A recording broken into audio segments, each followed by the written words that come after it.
hermanos, quiero compartirles algo que el Señor ponía en mi corazón. Abran su Biblia, por favor, si es que la tienen. Si no, les empiezo a contar. En la carta a los Filipenses del apóstol Pablo, capítulo 4, versículos del 4 al 9. La iglesia de Filipos es una iglesia muy interesante, muy bonita. ¿En qué sentido? Esa iglesia es donde el apóstol Pablo por primera vez llega a Europa. De manera que él ahí es donde empieza a predicar antes de pasar de toda Asia, se dirige hacia Europa.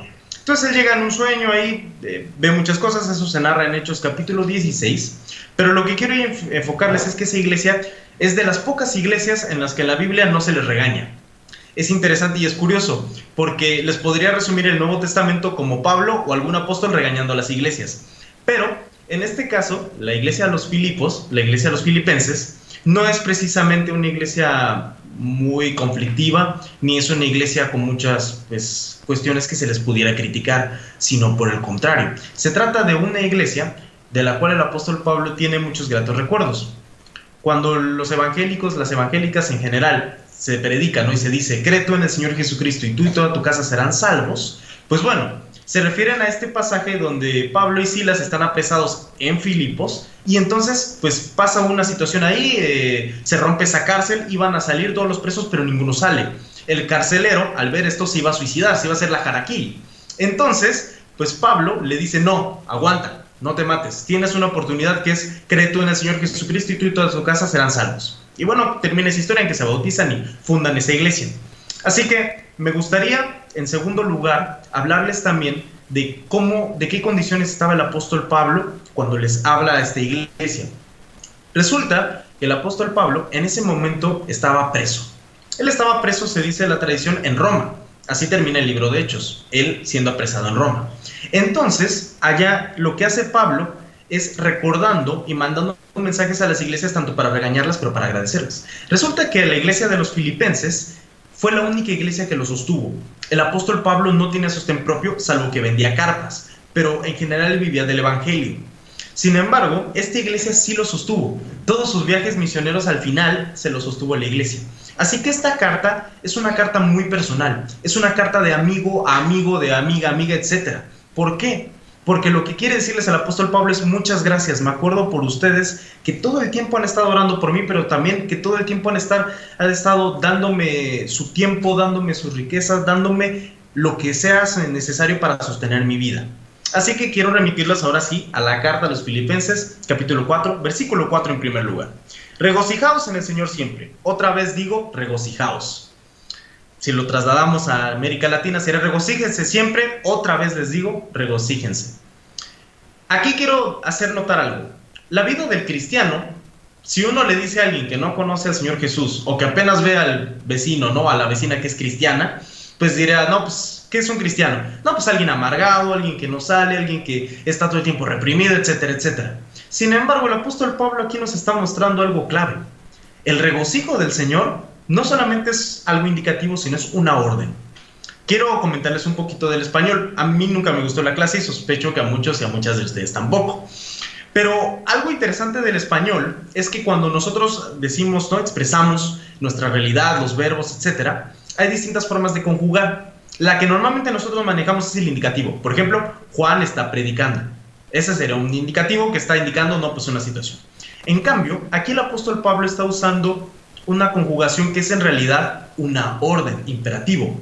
Regocíjense. Es como por ejemplo cuando mi mamá me dice ve por las tortillas, no me está indicando dónde está la tortillería, sino me está diciendo ve por las tortillas. Es lo mismo que está haciendo aquí el apóstol Pablo. Regocíjense siempre. Es una orden. Y es bastante curioso que muchas veces como cristianos es lo que menos importancia le damos. Le damos más importancia que si a cómo nos ven, que si qué testimonio damos, que es básicamente cómo nos mostramos ante las demás personas y ante nuestra iglesia. Pero el apóstol Pablo nos está diciendo antes, regocíjense. Regocíjense en el Señor siempre. Y otra vez les digo, regocíjense. Les invito que me acompañen a Hebreos, capítulo 12, versículo 15. Hago lectura. Mirad bien, no sé que alguno deje de alcanzar la gracia de Dios, que brotando alguna raíz de amargura os estorbe y por ello muchos de ustedes sean contaminados. Aquí es curioso, el escritor de la carta a los Hebreos nos está diciendo que la amargura es prácticamente como un virus. Nos está diciendo que es una raíz como si fuera una plaga. Es decir, nos está advirtiendo que la amargura puede contaminar nuestro corazón y hasta apartarnos de la gracia. De Hebreos es en una situación de exhortación, es decir, nos está diciendo no decaigan, no se desanimen, no dejen de arrodillarse, no dejen de orar, no dejen de caminar, sino por el contrario, esfuércense, no sea que brotando alguna raíz de amargura que está implicado también con el pecado, empiece a brotar en los corazones y empiece a contaminarse como un virus. Así que esto nos está hablando, hermanos y hermanas, que la fe en el Señor Jesús no solamente es una fe, por así decir, moralista, o es una fe de nada más obras, no, lo que estoy haciendo, lo que me ve el prójimo, no, viene desde el corazón, el regocijo es en el corazón. Preguntarán, ¿cómo puedo yo estar regocijándome si mi familia hace tal o cual cosa, si veo esta situación en las calles, si no puedo salir, si estoy harto y ya me siento como el león enjaulado? ¿Cómo puedo yo estar tranquilo? ¿Cómo puedo estar yo regocijándome? El apóstol Pablo, como presenta el Evangelio, nos recuerda mucho lo que es el propio Evangelio. ¿Qué es el Evangelio? El Evangelio es la buena noticia. Eso significaba en griego. ¿Cuál es esa buena noticia? Que nosotros sí nos equivocamos, que nosotros sí somos pecadores, que nosotros sí nos hemos equivocado, le tenemos una deuda con el Señor tan grande que solamente nos cuesta la vida. Y se dice fácil, pero la paga del pecado es la muerte, dice el apóstol Pablo en otra carta. Así que la buena noticia es que alguien más tomó nuestro lugar. Dios mandó a su Hijo para morir por nosotros, para darnos esa libertad y saber de que nosotros ya no tenemos por qué pagar esa deuda. Es un regocijo, imagínense. No sé si les gustan las películas románticas o de ese tipo de amor, pero normalmente esas películas lo que nos plasman y nos muestran es que alguien da todo por la otra persona. Y normalmente en eso consiste todo el argumento. Alguien está dando todo por la persona, al final se da cuenta y anda, algo así. De manera que lo que vemos es que esas películas lo único que retratan es esa parte parcial de lo que es el amor. El amor que es en Cristo Jesús, el amor de Dios, que es darlo todo. Dio a su Hijo. Yo no sé, mi hermano, yo no sé, mi hermana, si usted es padre, si usted es madre. Yo no lo soy y realmente no entiendo lo que es perder un hijo. De hecho, siempre se ha dicho que es tan grande lo que es la pérdida de un hijo que ni siquiera hay una palabra para describirlo. Podemos decir que uno es huérfano, podemos decir que uno es viudo, pero no podemos decir lo que es perder un hijo. Pues eso fue lo que hizo Dios por nosotros. Y a su vez, Cristo Jesús, el Señor Jesús, en su propia soberanía y su voluntad, Él eligió hacerlo, por amor a usted, por amor a mí, por amor a todos, independientemente de cómo seamos, independientemente de todo lo que hagamos. Y eso es motivo de regocijo. Por eso Pablo nos está diciendo, regocíjense en el Señor, regocíjense siempre. Y otra vez les digo, regocíjense. Siguiente versículo. Vuestra gentileza sea conocida para todos los hombres, el Señor está cerca. Es decir, si usted, hermano, si usted, hermana, tiene ese regocijo, tiene esa paz, tiene esa convicción de que ya pagaron toda esa deuda, ya pagaron todos los errores, los fracasos que uno ha hecho, todo lo que uno ha hecho que le desagrada a Dios, entonces uno ya puede estar tranquilo, porque ya está en paz con Dios y con uno mismo. De manera que lo que sigue es, ahora cómo lo muestro al prójimo, cómo lo muestro a las demás personas. El Señor Jesús, cuando resumía la ley, decía, amarás al Señor tu Dios con todo tu corazón, con toda tu alma, con toda tu mente, con todas tus fuerzas, y amarás a tu prójimo como a ti mismo. Van al mismo nivel. No se puede amar a Dios sin amar al prójimo, y viceversa, no se puede amar al prójimo sin amar a Dios. Están juntos con pegados, ¿no? Como le llaman. Aquí lo que nos está diciendo el apóstol Pablo es una exhortación de dar testimonio. Es una exhortación de nosotros mostrarnos como Cristo Jesús se mostró. Decir, miren, soy cristiano. Sí soy cristiano, ¿por qué? Porque sigo a mi maestro. Sí, quizás yo no tenga, dones, yo quizás no sea el más tranquilo, el más feliz, el que irradia más felicidad. Quizás no, pero al menos sí muestro que el Señor Jesús está trabajando en mí. Sí muestro lo que Él está haciendo en mí, lo que Él está haciendo y lo que Él hará. Y tengo fe en que Él seguirá haciendo. Quiero comentarles para la gloria y honra del Señor, no es para vanagloria personal ni nada, 2 testimonios sobre este punto, que es sobre el dar testimonio. En primer lugar, un amigo muy querido una vez nos contaba que él, cuando ponía en Facebook, aprovechando estos tiempos de la cuarentena, ese tipo de publicaciones, ¿no? Donde punto y te digo qué evangelista eres, o punto y te digo qué congre eres. Así él puso una vez, ¿no? Punto y ustedes coméntenme qué pensamientos tienen de mí. Entonces él decía que uno de sus amigos, que casi no habla con él, le mandó un mensaje y le dijo, para mí, la frase que te expresa es, qué bueno que todavía hay hombres de fe. Entonces él se quedó sacado de onda, ¿no? ¿Cómo es posible, ¿no? Casi si me conociera. Sin embargo, lo que él ahí vio es que daba testimonio. Por lo menos, a pesar de sus luchas internas que tiene mi hermano, él daba testimonio.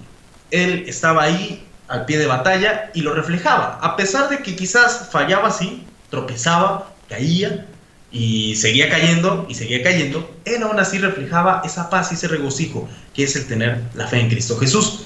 El segundo testimonio es ya más personal. Hace algún tiempo, unos días, comentaba con una persona, hablaba con una chava, larga historia, donde ella me decía básicamente que a veces yo tenía algo como liberador. No lograba explicarlo, y de hecho desde que nos conocimos nunca logró explicarlo, pero era como algo liberador. Me dijo, si vas a ser pastor, pues eso liberador, vaya, transmítelo. Y también lo reconozco, yo tampoco soy la mejor persona, pero lo que voy es que el testimonio es precisamente eso, su gentileza. Cómo te muestras ante las demás personas, cómo vives ese regocijo que está en ti de haber sido salvo por Cristo Jesús y cómo lo puedes experimentar y cómo puedes invitar a otras personas a experimentarlo. De ahí, en tercer lugar, vámonos al siguiente versículo, no, en el mismo versículo, perdón, en el versículo 5, el Señor está cerca. Otro de los motivos por los cuales podemos estar en regocijo, podemos estar en gozo, es que el Señor ya viene. Yo normalmente en Facebook pongo medio en serio, medio en broma, cuando son cosas así de que ya nos vamos a morir, yo pongo la meta. Y eso es un chiste en el sentido de que ya está, yo lo que expreso ahí es, ya está el Señor cerca, ya va a acabar esta situación, ya va a acabar lo del COVID, ya va a acabar lo de no tener chamba, ya va a acabar lo de estudiambre y todo lo que uno se pueda ocurrir, ¿no? Ya va a acabar todas esas situaciones porque el Señor viene. Y eso es motivo de gozo, hermanos y hermanas. Por eso el Señor Jesús en los evangelios a cada rato recalcaba ese tipo de alegorías y de parábolas, donde Él venía y qué pasaba con su iglesia, cómo le iba a encontrar. ¿La encontraba gozosa? O por el contrario, la encontraba durmiendo, cómoda, tranquila, en lugar de estar esperando a su Señor. Eso es algo, un motivo pues de reflexión, de ver qué es lo que estamos haciendo, cómo reflejamos ese gozo, esa paz, que es estar en Cristo Jesús. Acompáñame al siguiente versículo, en Filipenses 4, versículo 6. Por nada estén afanosos, sino sean conocidas sus peticiones delante de Dios en toda oración y ruego con acción de gracias. Y la paz de Dios, que sobrepasa todo entendimiento, guardará vuestros corazones y vuestros pensamientos en Cristo Jesús. En primer lugar, el apóstol Pablo, insisto, estaba preso. No sé, quizás no se compare con lo que estamos viviendo. Sin embargo, el apóstol Pablo estaba preso en contra de su voluntad. Y lo único que tenía eran unos rollos. Nosotros por lo menos tenemos el Fortnite. Bueno, a lo que voy con esto es que el apóstol Pablo nos está diciendo, por nada estén afanosos. El Señor Jesús en el Sermón del Monte predicaba que uno no tenía que preocuparse ni por el alimento, ni por la bebida, ni por el vestido. Porque si las aves, que son para el Señor Jesús menor que nosotros, Dios siempre les daba provisión, y incluso las flores tenían mejores vestidos que Salomón, que fue el rey más grande de Israel, pues nosotros, ¿qué no podíamos esperar si somos los hijos de Dios y las hijas de Dios? Esto lo retoma el apóstol Pablo y nos está diciendo, por nada se afanen. Entonces uno me preguntará, a ver hermano, ¿cómo puedo yo dejar de afanarme si ya no tengo ahorita trabajo? ¿Cómo puedo yo dejar de afanarme si regresaron las clases en línea y todavía peor de lo que estaban antes? ¿Cómo puedo yo estar tranquilo? Bueno, el apóstol Pablo aquí nos da la clave. A diferencia de las demás personas, nosotros tenemos un recurso fundamental, una persona fundamental que es Dios. Porque dice, presenten todas sus peticiones, todos sus ruegos en oración y ruego con acción de gracias. Es decir, tenemos a quién recurrir. La oración, mi hermano, la oración, mi hermana, no es un ritualismo, no es algo muerto, algo que tengo que hacer ya, ¿no? Como por ejemplo, me despierto y bueno, tengo que orar, Padre nuestro que estás en el cielo, santificado sea. No, y les pongo este ejemplo. Supongamos, yo vivo en la Ciudad de México, ¿no? Y entonces mi mamá vive aquí en Jalapa.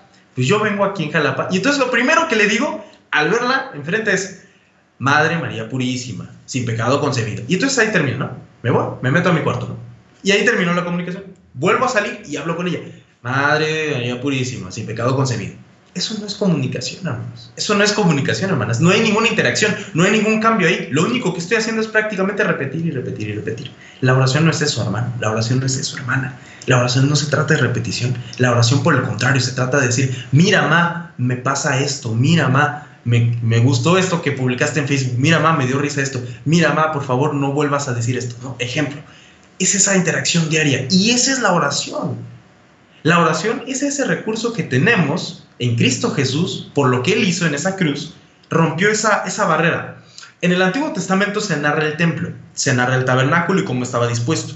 Lo que eso expresaba es un símbolo de que nosotros estábamos lejanos de Dios. No podíamos entrar en su presencia, solo el sumo sacerdote para entregar el sacrificio para limpiar nuestros pecados. Pero en Cristo Jesús, Él al ir en esa cruz y morir en esa cruz, lo que hizo ahí fue romper ese velo. Y al romper ese velo, ¿qué es lo que simboliza? Que ya podemos a partir de él entrar en la presencia del Espíritu Santo, entrar en la presencia del Padre, entrar en la presencia de Dios. Y eso es motivo de gozo también, hermanos. Es motivo de gozo también, hermanas. ¡Wow! Imagínense, en cualquier lugar, poder comunicarme a cualquier hora, de cualquier forma, con el Creador del universo, y que Él me escuche, aún sabiendo lo que yo le voy a decir, aún sabiendo lo que yo tengo aquí. ¡Wow! Es impresionante. Acompáñenme, síganme, todavía no se me pierdan. Versículo 7. Y la paz de Dios que sobrepasa todo entendimiento guardará vuestros corazones y vuestros pensamientos en Cristo Jesús. Aquí lo que nos dice el apóstol Pablo es, ok, el Señor les promete algo. Si ustedes vienen en oración, le dan gracias por lo que hizo Cristo Jesús y ustedes hablan con Él y vaya, se expresan y derraman su corazón delante de Él hará algo, les dará una paz que sobrepasa todo entendimiento. Pregunta. ¿Cuál es esa paz? Acompáñenme ahora al Evangelio de Juan, capítulo 14, versículo 27. Doy lectura. La paz os dejo, a mi paz os doy. Yo no os la doy como el mundo se la da. No tengáis miedo ni os turbéis en vuestro corazón. Y de ahí vuélvanme a acompañar igual en el Evangelio de Juan, capítulo 16, versículo 33.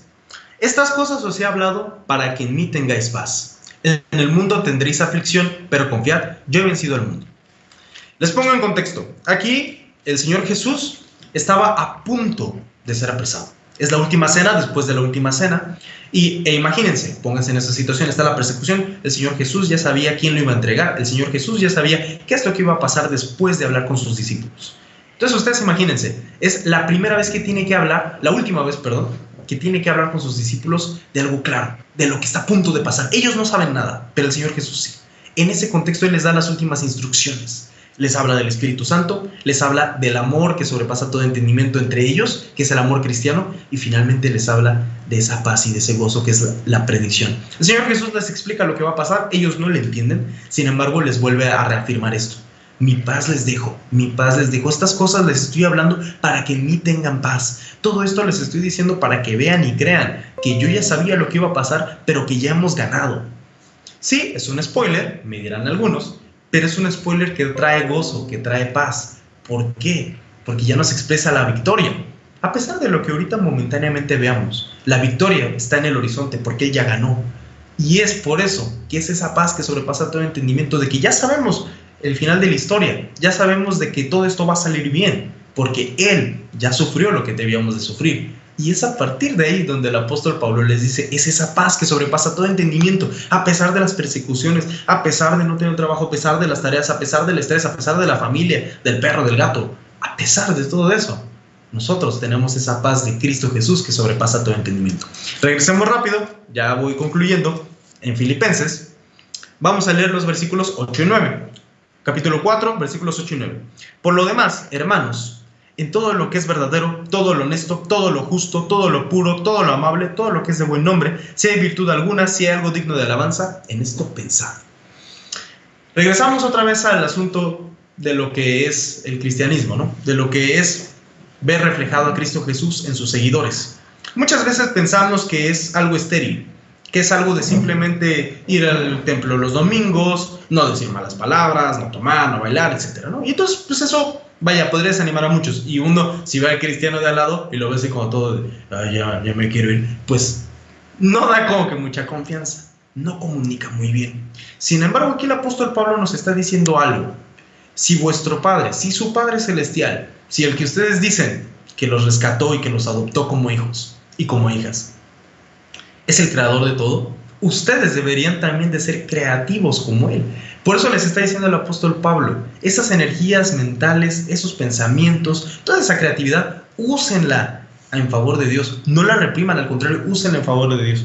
¿Sabían ustedes, hermanos y hermanas, que buena parte de los descubrimientos que hasta el día de hoy tenemos fueron por obispos cristianos? Por ejemplo, en 1700 y tanto, la filosofía natural fue escrita por el hermano Isaac Newton. Isaac Newton, de hecho, quería ser recordado como teólogo, más que como científico. Y sin embargo, pasó a la historia como el padre, el fundador de la física moderna, de la física clásica, ¿no? De la mecánica clásica. ¿Por qué? Porque lo que quería hacer era alabar y exaltar al nombre de Dios, descubriendo su creación. Y a partir de ahí dedujo, bueno, todo el entramado científico, ¿no? De las 3 leyes de Newton. Otro ejemplo, lo que pasó con las leyes de la herencia, por Gregorio Mendel, que él era obispo anglicano. Y este canijo igual estaba ahí en su oficina, estaba ahí viendo unos chicharitos, unas cuantas cosas, y de ahí, ¡pum!, que se da cuenta, y entonces da cuenta de todo lo que pasó pues con los chícharos y la herencia. A lo que quiero llegar con todo esto, hermano y hermana, es que no se sienta usted reprimido, no se sienta usted triste por ser cristiano. Ya no puedo pensar esto, ya no puedo decir esto. No, por el contrario, piénsalo, reflexione, sea creativo. Este tiempo, hermanos y hermanas, es fundamental. El ocio, que normalmente en este mundo que vivimos se le tacha de malo, se le tacha casi de lo peor, de improductivo, etcétera, ha sido en realidad el motor de la humanidad. Ha sido el motor de la creatividad, porque gracias a esos tiempos libres, las personas han logrado estar descubriendo, investigando, jugando, y a partir de ahí, dar pasos y avanzando, descubriendo distintas cosas, desarrollándose, viendo, no me equivoqué aquí, no me equivoqué acá, etcétera, etcétera, etcétera.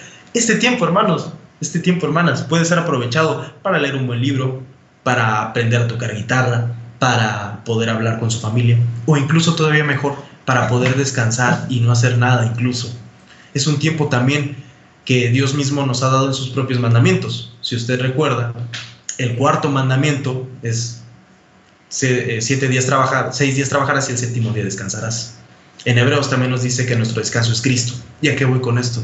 Que también es un mandato de Dios el descansar, es una orden de Dios. No solamente dijeran ciertos autores reproducir las fuerzas de producción, no solamente se trata de eso. Se trata de descansar en el Señor, se trata de reflexionar en Él, se trata de estar en Él y de poder ir creciendo en Él.